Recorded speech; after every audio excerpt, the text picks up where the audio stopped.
Audio clip number 21۔ اس میں انشاءاللہ عز و جل آپ سورہ بقرہ کی آیت نمبر 57 سے لے کر 59 تک کی تلاوت، ترجمہ اور تفسیر صراط الجنان سنیں گے۔ بسم اللہ الرحمن الرحیم۔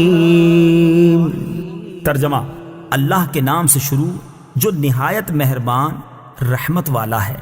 وَظَلَّلْنَا عَلَيْكُمُ الْغَمَامَ وَأَنزَلْنَا عَلَيْكُمُ الْمَنَّ وَالسَّلْوَىٰ كُلُوا مِن طَيِّبَاتِ مَا رَزَقْنَاكُمْ وَمَا ظَلَمُونَا وَلَكِن كَانُوا أَنفُسَهُمْ يَظْلِمُونَ۔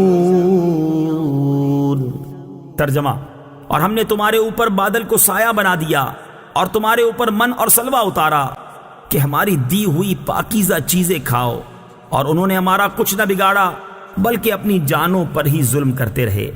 وَظَلَّلْنَا عَلَيْكُمُ الْغَمَامَ، اور ہم نے تمہارے اوپر بادل کو سایہ بنا دیا۔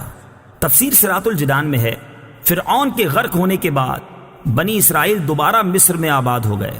کچھ عرصے بعد حضرت موسیٰ علیہ السلام نے انہیں حکم الہی سنایا کہ ملک شام حضرت ابراہیم علیہ السلام اور ان کی اولاد کا مدفن ہے، اور اسی میں بیت المقدس ہے۔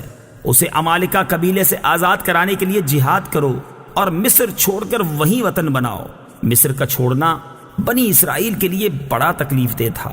شروع میں تو انہوں نے ٹال مٹول کی، لیکن جب مجبور ہو کر حضرت موسیٰ اور حضرت ہارون علیہ السلام کی معیت میں روانہ ہونا ہی پڑا، تو راستے میں جو کوئی سختی اور دشواری پیش آتی تو حضرت موسیٰ علیہ السلام سے شکایتیں کرتے۔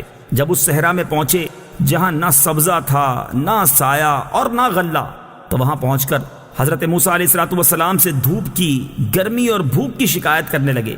حضرت موسیٰ علیہ السلام نے دعا فرمائی، اور اللہ تعالیٰ نے اس دعا کی برکت سے ایک سفید بادل کو ان پر سائبان بنا دیا جو رات دن ان کے ساتھ چلتا، اور ان پر ایک نوری ستون نازل فرمایا جو کہ آسمان کی جانب سے ان کے قریب ہو گیا اور ان کے ساتھ چلتا، اور جب رات کے وقت چاند کی روشنی نہ ہوتی تو وہ ان کے لیے چاند کی طرح روشن ہوتا۔ ان کے کپڑے میلے اور پرانے نہ ہوتے، ناخن اور بال نہ بڑھتے۔ وَأَنزَلْنَا عَلَيْكُمُ الْمَنَّ وَالسَّلْوَىٰ، اور تم پر من اور سلوہ اتارا۔ تفسیر صراط الجنان میں ہے، اس صحرا میں حضرت موسیٰ علیہ السلام کی برکت سے ان کے کھانے کا انتظام یوں ہوا کہ انہیں من و سلوہ ملنا شروع ہو گیا۔ من و سلوہ کے بارے میں مفسرین کے مختلف اقوال ہیں۔ من کے بارے میں صحیح قول یہ ہے کہ یہ ترنجبین کی طرح ایک میٹھی چیز تھی جو روزانہ صبح صادق سے طلوع آفتاب تک ہر شخص کے لیے 1 سا یعنی تقریباً 4 کلو کی بقدر اترتی، اور لوگ اس کو چادروں میں لے کر دن بھر کھاتے رہتے۔ بعض مفسرین کے نزدیک من سے مراد وہ تمام چیزیں ہیں جو اللہ تعالیٰ نے اپنے بندوں کو کسی مشقت اور کاشتکاری کے بغیر عطا کر کے ان پر احسان فرمایا۔ سلوہ کے بارے میں صحیح قول یہ ہے کہ یہ ایک چھوٹا پرندہ تھا، اور اس کے بارے میں قول یہ ہے کہ یہ پرندہ بھنا ہوا بنی اسرائیل کے پاس آتا تھا، اور ایک قول یہ ہے کہ جنوبی ہوا اس پرندے کو لاتی اور بنی اسرائیل اس کا شکار کر کے کھاتے۔ یہ دونوں چیزیں ہفتے کو بالکل نہ آتی، باقی ہر روز پہنچتی۔ جمعے کو دگنی آتی، اور حکم یہ تھا کہ جمعے کو ہفتے کے لیے بھی جمع کر لو، مگر 1 دن سے زیادہ کا جمع نہ کرو۔ بنی اسرائیل نے ان نعمتوں کی ناشکری کی اور ذخیرے جمع کیے، وہ سڑ گئے اور ان کی آمد بند کر دی گئی۔ یہ انہوں نے اپنا ہی نقصان کیا کہ دنیا میں نعمت سے محروم ہوئے اور آخرت میں سزا کے مستحق ہوئے۔ وَإِذْ قُلْنَا ادْخُلُوا هَٰذِهِ الْقَرْيَةَ فَكُلُوا مِنْهَا حَيْثُ شِئْتُمْ رَغَدًا وَادْخُلُوا الْبَابَ سُجَّدًا وَقُولُوا حِطَّةٌ نَغْفِرْ لَكُمْ خَطَايَاكُمْ وَسَنَزِيدُ الْمُحْسِنِينَ۔ ترجمہ: اور جب ہم نے انہیں کہا کہ اس شہر میں داخل ہو جاؤ، پھر اس میں جہاں چاہو بے روک ٹوک کھاؤ، اور دروازے میں سجدہ کرتے داخل ہونا اور کہتے رہنا ہمارے گناہ معاف ہوں، ہم تمہاری خطائیں بخش دیں گے، اور ان قریب ہم نیکی کرنے والوں کو اور زیادہ عطا فرمائیں گے۔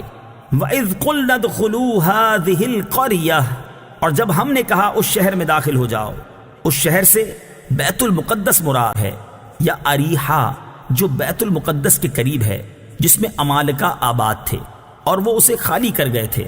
وہاں غلے میوے بکثرت تھے۔ اس بستی کے دروازے میں داخل ہونے کا فرمایا گیا، اور یہ دروازہ ان کے لیے کعبے کی طرح تھا، اور اس میں داخل ہونا اور اس کی طرف سجدہ کرنا گناہوں کی معافی کا سبب تھا۔ بنی اسرائیل کو حکم یہ تھا کہ دروازے میں سجدہ کرتے ہوئے داخل ہوں اور زبان سے حطۃ کہتے جائیں۔ یہ کلمہ استغفار تھا۔ انہوں نے دونوں حکموں کی مخالفت کی اور سجدہ کرتے ہوئے داخل ہونے کے بجائے سرینوں کے بل گھسٹتے ہوئے داخل ہوئے، اور توبہ و استغفار کا کلمہ پڑھنے کی بجائے مذاق کے طور پر حبۃ فی شعرہ کہنے لگے، جس کا معنی تھا بال میں دانا۔ اس مذاق اور نافرمانی کی سزا میں ان پر طاعون مسلط کیا گیا، جس سے ہزاروں اسرائیلی ہلاک ہو گئے۔ فبدل الذين ظلموا قولا غير الذي قيل لهم فأنزلنا على الذين ظلموا رجزا من السماء بما كانوا يفسقون۔ ترجمہ: پھر ان ظالموں نے جو ان سے کہا گیا تھا اسے ایک دوسری بات سے بدل دیا، تو ہم نے آسمان سے ان ظالموں پر عذاب نازل کر دیا کیونکہ یہ نافرمانی کرتے رہے تھے۔ فَأَنزَلْنَا عَلَى الَّذِينَ ظَلَمُوا رِجْزًا مِّنَ السَّمَاءِ، تو ہم نے آسمان سے ان ظالموں پر عذاب نازل کر دیا۔ تفسیر صراط الجنان میں ہے، بنی اسرائیل پر طاعون کا عذاب مسلط کیا گیا، اور اس کی وجہ سے ایک ساعت میں ان کے 70,000 افراد ہلاک ہو گئے تھے۔ حضرت اسامہ رضی اللہ تعالی عنہ سے روایت ہے، حضور اقدس صلی اللہ تعالی علیہ وسلم نے ارشاد فرمایا، بے شک یہ طاعون ایک عذاب ہے جسے تم سے پہلے لوگوں پر مسلط کیا گیا تھا، لہٰذا جب کسی جگہ طاعون ہو اور تم وہاں موجود ہو تو تم طاعون سے بھاگ کر وہاں سے نہ نکلو، اور جب کسی جگہ طاعون ہو تو تم وہاں نہ جاؤ۔